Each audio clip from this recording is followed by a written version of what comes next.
Hello, my name is Layla. I'm the wine director at Reid's Fine Foods and Reid's Runaway Gourmet.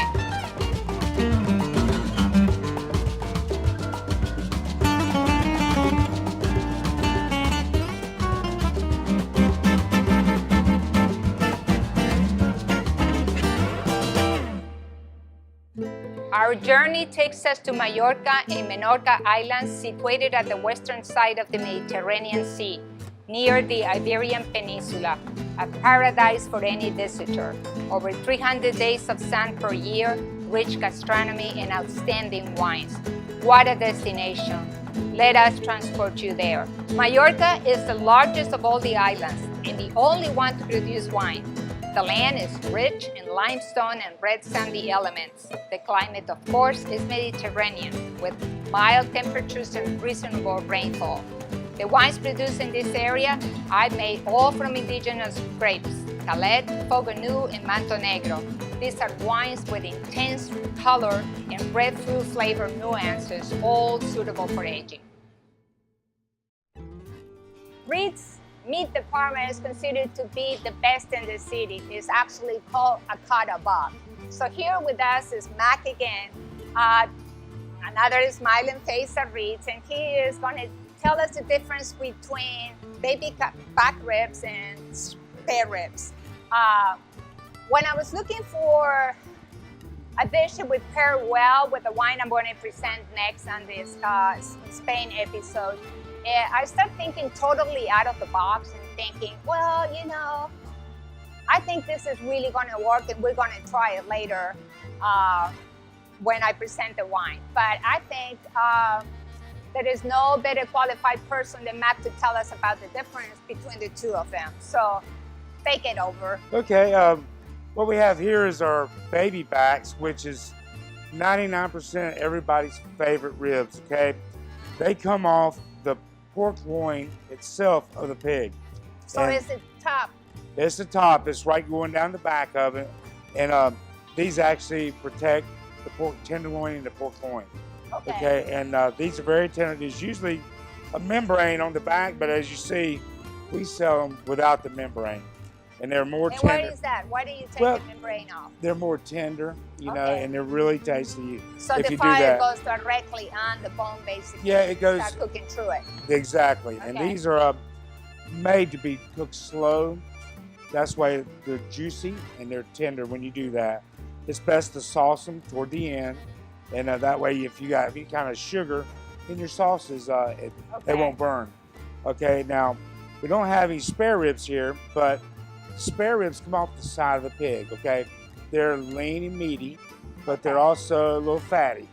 And they're not quite as tender as these. And the most desirable is the baby back, not the spare ribs. Well, you kind of see baby back ribs in just about every restaurant menu. Yes. To be considered the most tender, the most flavorful. And like you said, there is two ways to actually make them, with a dry rub or marinated. Exactly. But this would be considered your favorite.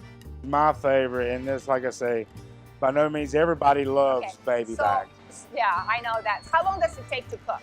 You know, it depends on how hot you got your grill. Your grill. Okay, right. You can also steam these also. By, steam them, by steam covering them. Yeah, I have seen that method as well. Yeah, it's very nice and they get real tender. But if you do have them open on the grill, you need to keep them wet.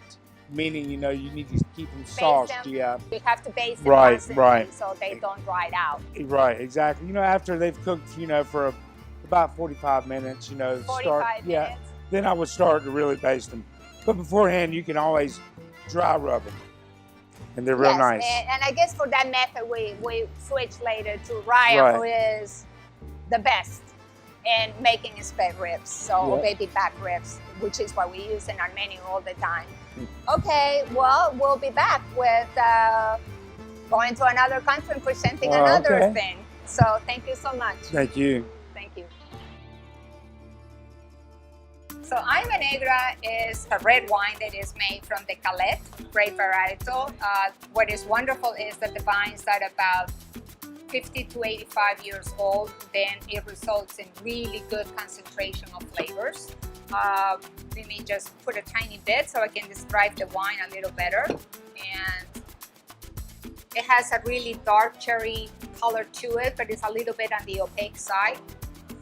The aromas are blackberry. Violet definitely has that sweetness of that flower. And also, I want to say maybe cinnamon and clove.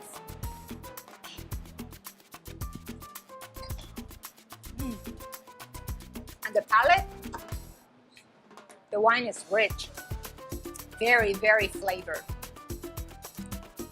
It has richness that comes across the palate, coating the palate very well. I just think it's a divine wine, and I think it's going to pair extremely well with our dish, which was the spare ribs.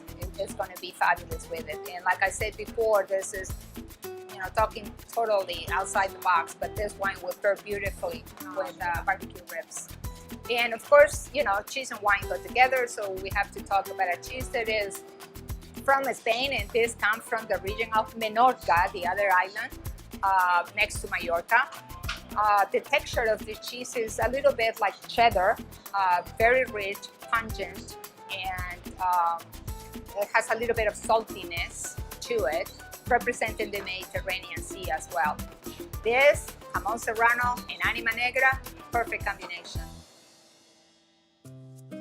Well, this is Ryan, another wonderful chef at Reid's Fine Foods.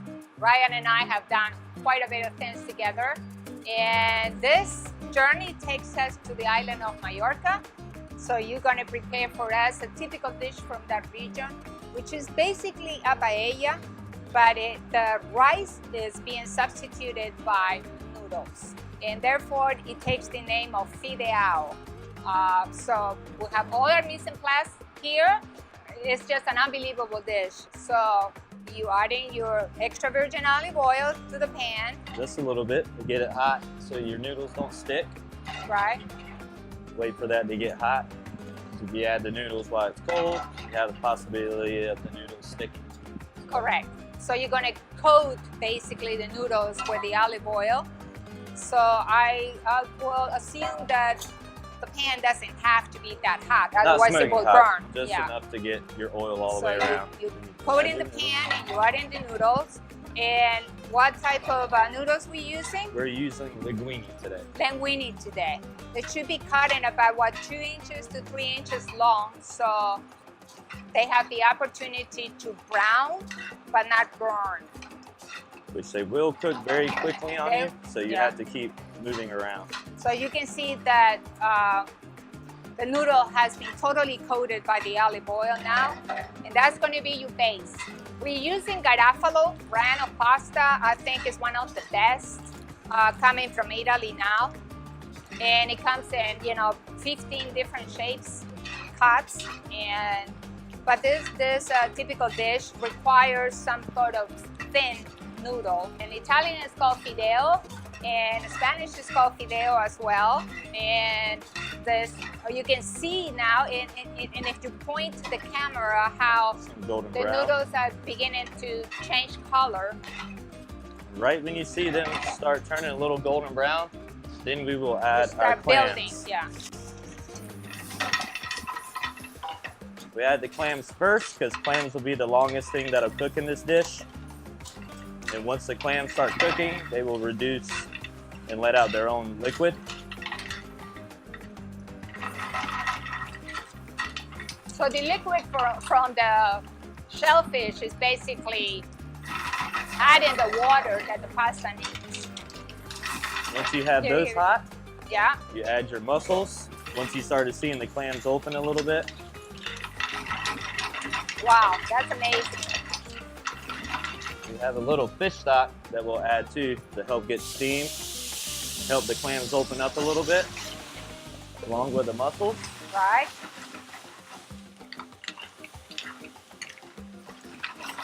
And it also adds liquid, so it doesn't, it prevents the noodles from burning.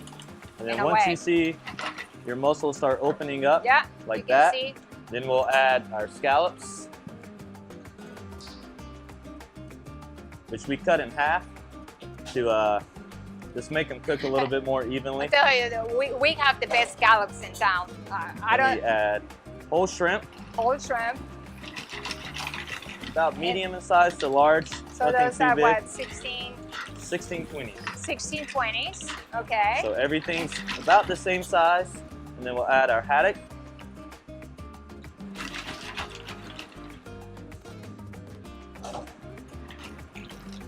So you can see that the pasta is beginning to receive all this wonderful liquid coming from the fish and the shellfish, adding a wonderful aroma too also. You can smell it, it's just unbelievable. Already really making delicious. me hungry. I know. And once we have all that in, we'll add our garlic and saffron, which saffron is the world's most expensive spice. And then we'll add paprika. Smoked paprika or regular? Smoked paprika, okay. You just want to stir it around. So you see the colors are beginning to change as well. Oh my God. More liquid will come from the tomatoes. Just keep stirring, probably for about 2 minutes to 3 more, just to make sure your seafood, your white fish, is fully cooked all the way through. The shrimp. Shrimp. And you'll be able to see when you're going, the more liquid coming into the bottom of the pan. Then we will add fresh chopped parsley.